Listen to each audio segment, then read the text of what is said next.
Saudara, jika Anda seorang pengikut Allah, Anda akan menjadi juara dalam kaitan Anda dengan Allah, dalam kaitan Anda dengan orang-orang lain. Anda dapat mengalami kemenangan, berjalan dalam kemenangan, dan tidak perlu berkecil hati bila mana hidup ini sulit. Karena Allah di sisi Anda. Dia berjanji akan bersama Anda dimanapun Anda pergi. Bersama saya, Oti Priambodo, dalam program Sang Pemenang. Kali ini, perbincangan dengan Pak Pendeta Eslomanik dengan sebuah topik, yaitu kehidupan Kristen yang bertahan.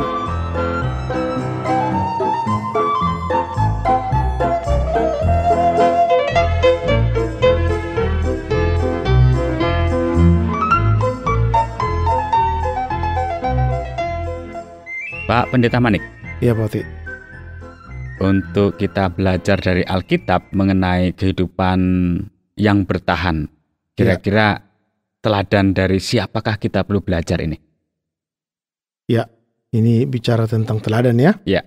Iya, dalam Sang Pemenang kali ini kita bisa belajar tentang salah satu juara besar bagi Allah dalam Alkitab, yaitu Rasul Paulus. Rasul Paulus. Kita kegigihannya mungkin. Kegigihannya, semangatnya ya, keberaniannya. Dia kembali ke masa dalam hidup Paulus ketika Olimpiade sudah menjadi satu kegiatan olahraga yang besar. Jadi dalam zaman waktu itu ya, Paulus ya. Pertandingan diadakan di Yunani ya, di kota Olimpia. Kompetisi utama pada masa itu ialah perlombaan lari. Dan atletik dan para pelari akan datang dari berbagai negara dan ribuan orang akan datang itu untuk menyaksikan para pelari ini berlomba. Ya. Nah, dan Paulus membandingkan kehidupan ini dengan perlombaan dan mengatakan bahwa kita harus berlomba untuk menang. Itu kata dia ya, banyak dalam tulisannya. Nah, untuk mengakhirinya seperti seorang juara. Ya, ini dalam kaitannya dengan kehidupan kita Kristen, sebagai orang Kristen. Ya, Paulus segera akan memasuki salah satu perlombaan yang mungkin paling sulit dalam hidupnya. Ya, dalam kehidupan. Apakah dia akan menang dan apakah yang menjadi makna kemenangan bagi orang Kristen sebenarnya? Ya, ketika atlet Olimpiade berlomba untuk kemuliaan pribadi mereka sendiri ya. Paulus berlomba untuk kemuliaan Allah. Nah, ini dari sisi yang berbeda sangat berbeda ya. Bukan hal yang mudah, tetapi ia menemukan kekuatan dalam mengetahui bahwa ia mengikuti teladan Yesus. Ya. Yesus hidup untuk membawa kemuliaan kepada Bapanya di surga. Ya. Nah, apapun yang kita lakukan harus dilakukan untuk kemuliaan Allah. Jadi sasarannya ada begitu ya? Ada Allah sendiri ya. Nah, Sang Pemenang menjalani kehidupannya dengan satu cara yang melaluinya itu Allah bersinar dalam segala sesuatu yang mereka lakukan. Ya. Nah, dan semua kehormatan, apakah itu kemuliaan, semuanya tertuju kepada Allah saja. Ya. Nah, apakah kita berjuang untuk membawa kemuliaan bagi Allah atau bagi diri kita sendiri? Ya. Tidak peduli di mana kita berada, di ruang rapatkah, di mana lagi di ruang kelas, di mana tempat kita berada, baik dalam pekerjaan begitu ya. Ya, kita dalam harus aktivitas kita begitu. Kita harus ingat bahwa kita bekerja dan menjalani perlombaan hidup untuk kemuliaan Allah. Jadi sasarannya tidak ada yang lain bahwa untuk kemuliaan Allah begitu hanya Allah saja. Jadi sangat mudah bagi banyak orang untuk berbicara tentang Yesus ketika hidup yang mereka jalani itu tampak baik. Tetapi apa yang terjadi ketika saat-saat yang buruk datang? Ketika kita jatuh dan gagal total ya. Apakah masih ada pujian bagi Yesus atau kritikan atau gimana gitu ya? Biasanya sulit seperti ini. Nah, itu dia kenyataannya ya. Nah, bagaimana kita bertindak ketika kehidupan terasa berantakan? Hidup adalah ujian. Ya. Kalau kita lihat dari Paulus ini, bagaimana dia menyikapi tantangan masalah yang dihadapinya? Apakah Paulus juga mengalami bagian-bagian sulit ini dan akhirnya mengalami sebuah kemenangan begitu Pak Pendeta? Ya, Paulus menghadapi ujian yang sulit ya waktu di Athena. Ya. Pertama-tama ia melihat bahwa kota tersebut telah dikuasai oleh orang-orang yang menyembah berhala. Ya. Karena itu hal pertama yang Paulus lakukan adalah pergi ke jemaat di Athena. Dia bertanya kepada orang-orang, mengapa gereja tidak melakukan apapun tentang apa yang terjadi di kota durhaka ini. Walaupun ia berbicara dengan sangat keras, namun tidak ada orang yang menanggapinya. Ya, Paulus tidak bisa percaya. Bagaimana mungkin bahwa orang-orang dari jemaat sendiri tidak peduli? Padahal ini seharusnya tanggung jawabnya gereja ya. Paulus pergi ke pasar, setiap hari ia bertemu dengan orang-orang. Dia berbicara dengan mereka, berargumentasi dengan mereka, dan mencoba untuk menyadarkan mereka agar mereka mulai menyembah satu Allah yang benar dan berhenti menyembah berhala-berhala mereka. Paulus hampir tidak melihat adanya keberhasilan di Athena, itulah tantangan dia ya. Namun ia tidak pernah menyerah. Berarti ini dia adalah orang yang gigih ya, boleh gigih. dikatakan. Paulus terus berbicara tentang Yesus dan kebangkitan. Paulus memiliki tekad seorang juara. Matanya tertuju pada hadiah, itu yang membuat dia terus bertekad dan semangat.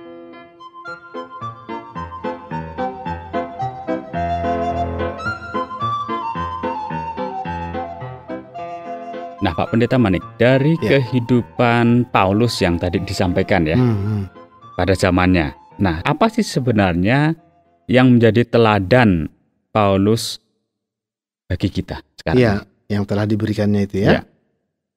Saya lihat itu tentang ketekunan Paulus dan juga keberaniannya dalam bersaksi bagi Allah. Itu yang saya lihat Pak Oti ya.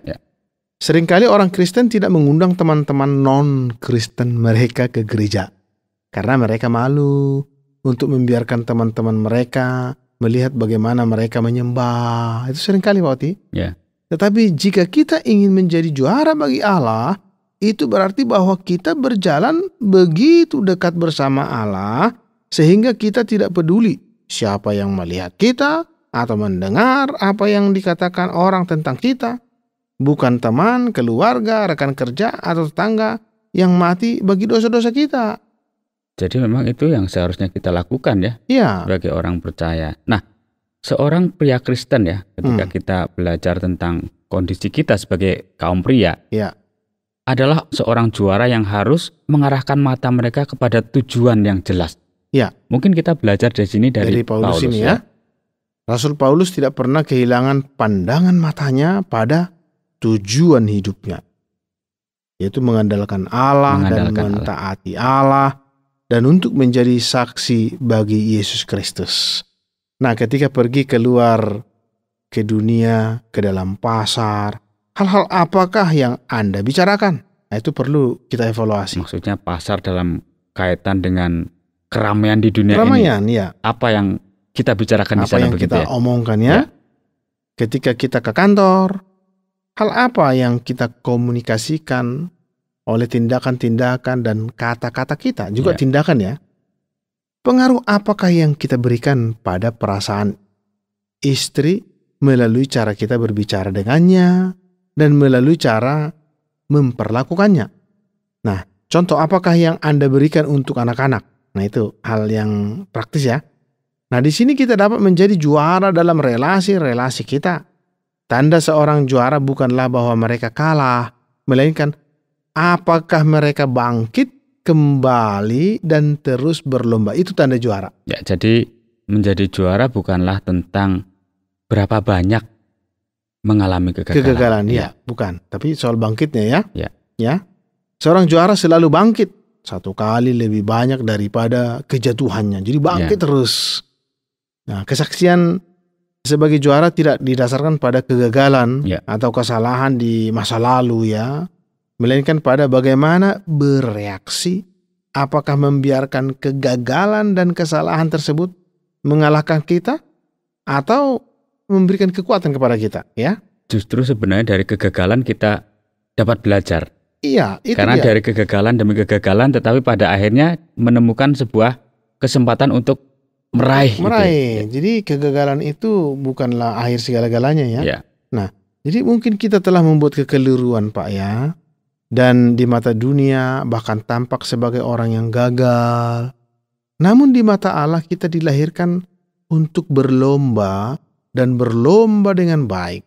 terus-menerus seperti itu, Pak. Ya, dan dalam kaitan dengan berlomba dalam perlombaan kehidupan kita dengan baik, Paulus memberikan sebuah saran yang kuat kepada Timotius. Saya ingat ketika kita membaca dalam bagian surat Paulus kepada Timotius, seorang yang boleh dikatakan dilatih. Ya, anak rohaninya. Ya, anak rohaninya dilatih untuk belajar juga seperti Paulus. Ya. Kaitannya dengan apa yang disampaikan oleh Paulus tadi, kepada Timotius ini bagaimana dengan kehidupan kita sebagai seorang juara begitu atau sang pemenang ya. Ya, Timotius menjadi orang percaya memang di bawah bimbingan Paulus ya. Ya, betul. Dan sebagai seorang yang masih muda, ia ditempatkan untuk melayani jemaat di Efesus yang didirikan oleh Paulus.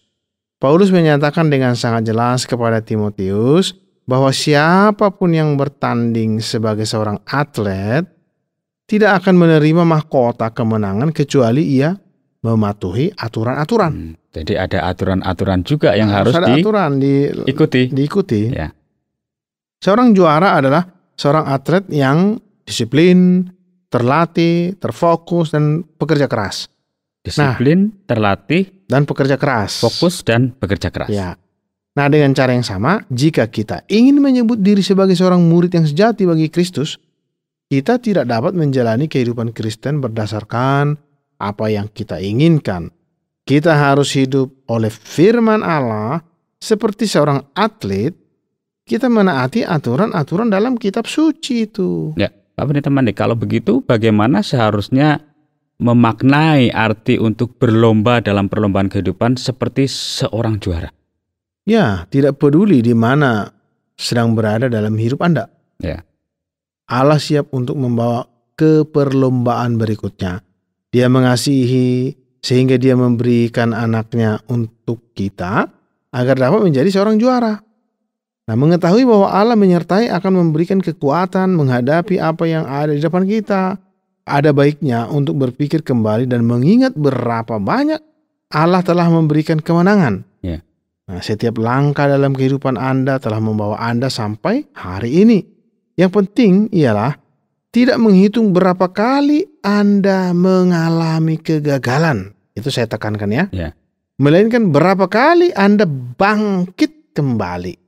Selama Anda bangkit kembali, setiap kali Anda jatuh, itulah yang membuat Anda seorang juara. Jadi kebangkitan itu. Iya, ini sesuatu yang luar biasa. Jadi kita seharusnya memiliki kehidupan seperti seorang Paulus ya. Amin. Yang selalu bangkit terus dalam keadaan apapun. Iya. Jadi setiap langkah dalam kehidupan kita telah membawa kita pada hari ini sebuah kemenangan juga. Amin. Iya. Karena ternyata kita bisa sampai pada hari ini. Iya, betul Pak. Dan yang penting tadi disampaikan oleh Pak Pendeta Manik ialah kita tidak menghitung berapa kali kita mengalami kegagalan, melainkan berapa kali kita bangkit. Nah, itu ini yang penting. Iya. Baik, terima kasih banyak Pak Pendeta Manik.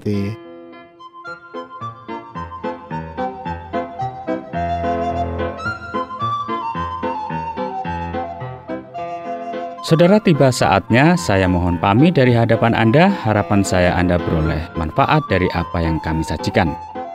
Bila Anda ingin menanggapi acara ini, kirimkan surat ke acara Sang Pemenang, Tromol Pos 261, Batu 65302 atau SMS 081 333 777 386. Sampai jumpa.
Terima kasih Anda sudah mengikuti program kami. Jika Anda diberkati, jangan lupa like, komen, dan share supaya Anda tidak ketinggalan setiap program terbaru kami. Jangan lupa juga untuk subscribe channelnya dan nyalakan loncengnya. Jika Anda ingin mendukung pelayanan kami, bisa melalui rekening kami berikut ini atau menghubungi kami di sini.